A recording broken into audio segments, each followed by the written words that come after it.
It started like any other Friday at the small-town post office.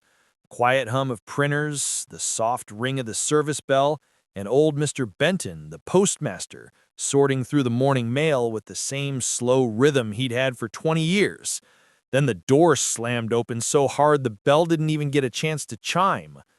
Karen marched in like she owned the building, clipboard in hand, sunglasses on, and that smug air of fake authority that could sour milk. "Excuse me," she barked. "I'm here to collect all HOA-related mail for Maple Creek Estates." Benton looked up over his glasses, frowning. "All of it?" "Yes, all of it," she said, tapping her pen like she was keeping score. "As president of the HOA, I have the right to manage community correspondence, so I'll be taking every package, letter, or delivery marked to any homeowner in the development. It's an efficiency issue." There was a beat of silence, then Benton started to chuckle, slow at first, then louder. "Lady," he said, "you just demanded federal mail that doesn't belong to you." She stiffened. "Excuse me?" He stood up, pushing his chair back. "Tampering with U.S. mail is a felony. You don't get to manage other people's letters just because you made a Facebook group." She scowled. "You don't understand. The HOA needs to review all communications. Some of the residents are sending complaints to the county without authorization." Benton's eyes narrowed. "Authorization? From you!" He picked up the phone and dialed without breaking eye contact. "Yeah, this is Benton at Maple Creek Post. Got someone here claiming authority over other people's mail. You might want to send a car." Karen's voice cracked. "You're making a mistake. I have power of attorney for the neighborhood." He pointed to the door. "Ma'am, you've got about 30 seconds before the sheriff walks in, and if you're still standing there when he does, you'll be explaining that power of attorney to him." But Karen didn't move. Instead, she leaned forward over the counter. "Do you know who I am?" she hissed. Benton didn't blink. "Yeah," he said dryly, "the lady who's about to meet the federal inspector." That's when the sheriff's cruiser rolled up outside. 2 deputies stepped in, and one of them immediately recognized her. "Karen, you again." She spun around. "They're interfering with HOA business." The deputy sighed. "Ma'am, this isn't HOA jurisdiction. It's the United States Postal Service. You don't get to walk in here and seize mail." Then Benton added, "I've got camera footage too. She tried to open a few of the resident mailboxes in the lobby before coming to the counter." Karen's face drained of color. That's not true." The deputy held up a hand. "Save it. We'll let the federal officer sort it out." As they led her outside, Benton muttered to himself, "People like her think rules are decorations." But here's the twist. She wasn't acting alone. Because when the deputies went through her clipboard, they found a list of residents' P.O. box numbers, a map of the sorting area, and a printed email from someone who signed only as M. Randall, Regional Oversight. And that name didn't belong to anyone in the HOA. Benton looked at the deputy. "You ever heard of a regional HOA officer?" The deputy shook his head. "Nope, but looks like we're about to." The postmaster smiled. "Good. Let's see how deep this rabbit hole goes." 2 hours later, the post office was swarming with investigators. Not just local deputies this time, but a pair of federal postal inspectors in dark suits who didn't waste a single second on small talk. They spread out the evidence on the counter. Karen's clipboard, her fake HOA authorization letter, and that mysterious email signed by M. Randall, Regional Oversight.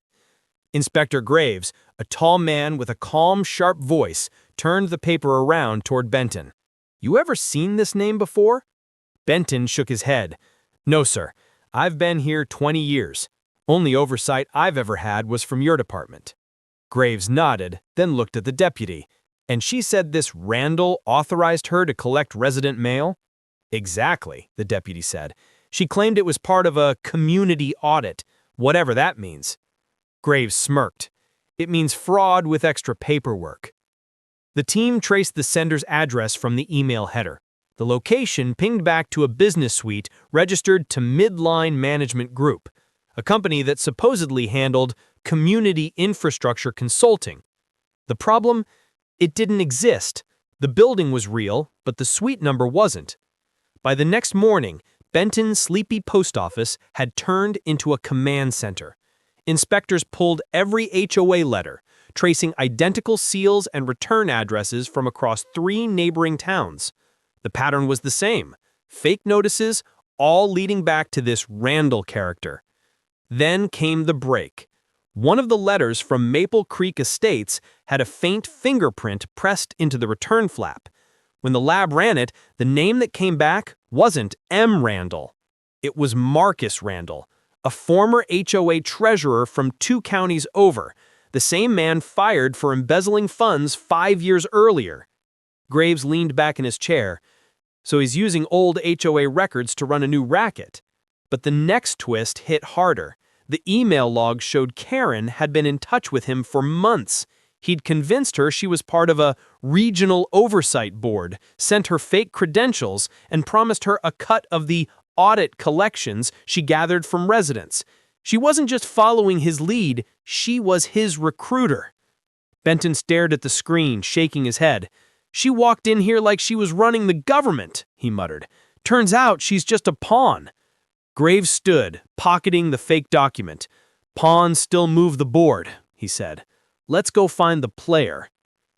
That afternoon, they tracked Randall's car to an abandoned shopping plaza just outside the county line. The lights were off, but a generator hummed quietly in the back.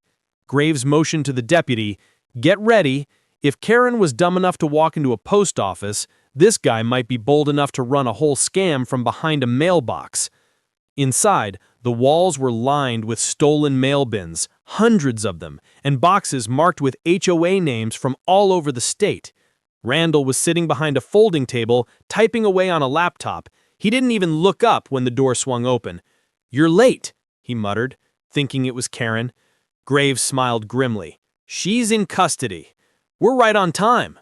Randall froze. Randall tried to bolt for the back door, but 2 inspectors were already waiting there, guns drawn. He stopped cold, hands half raised, eyes darting like a cornered rat. Graves motioned to the deputy. "Cuff him." Randall laughed bitterly. "You don't understand. This isn't just me. There are hundreds of these HOA Karens out there. They think they're doing community work, and I just guide them." "By stealing people's mail?" Graves snapped. "That's a federal offense, Randall." He shrugged, the smirk creeping back. "You think I care? People hate their HOAs. I just gave them someone to blame." They hauled him out, his voice echoing down the empty hallway. "You'll never shut it down. They want to believe they have power." Later that evening, Benton sat on the post office steps, watching the inspectors load boxes of evidence into their cars. Karen had already been processed. The moment she realized Randall had used her, she'd broken down, sobbing that she just wanted to make things right for the community. But sympathy only went so far.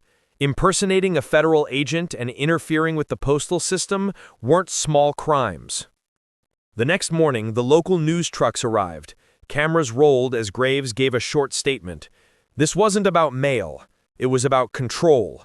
A few people decided they were above the law, and they found out the law doesn't bend. When the story aired that night, viewers couldn't look away. A woman pretending to be an HOA official caught stealing residents' mail under orders from a fake corporate front. The town was shocked, and the Postal Service quietly began reviewing other HOAs, uncovering similar audit scams in nearby states. Benton received a medal for alerting the authorities. He didn't care much about that. He was just glad his community was safe again. Still, sometimes when he sorted the morning mail, he'd pause and glance toward the glass doors, half expecting Karen to storm in with another fake notice. But she never did. She was serving 18 months in county jail. And Randall? His laptop revealed a list of 32 HOA groups across the country, each with a Karen ready to act as his inside link. Every one of them got a visit from federal investigators.